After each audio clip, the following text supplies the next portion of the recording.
Hey guys, today is Thursday, October 4th, and I am here with your weekly market update. In fact, I'm going to consider it more of an annual year-over-year update.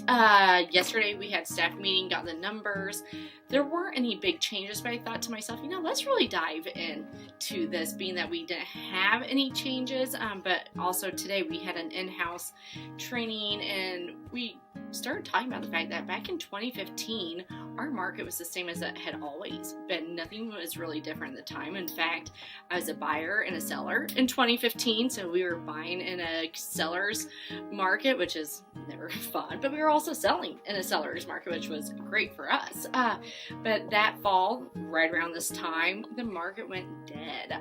We heard crickets.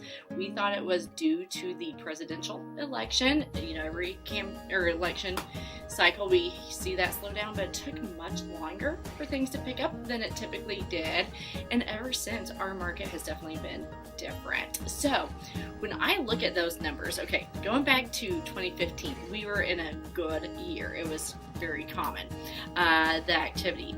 In 2016, we saw the supply and demand change.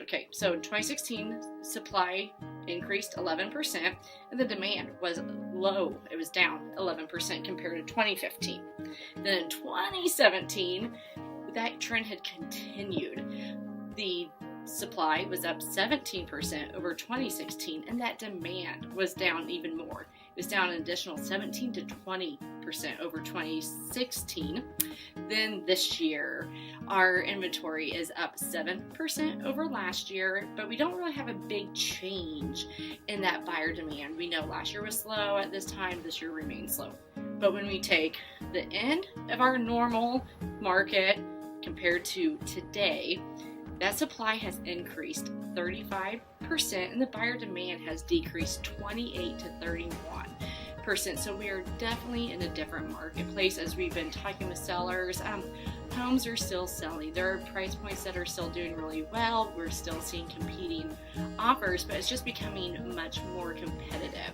So we have to help our sellers determine what their most competitive position can be, what their strategy needs to look like. As buyers, obviously you guys have significantly more options to consider. When I think of when we were buying in 2015, there just wasn't much to pick from. That definitely has changed.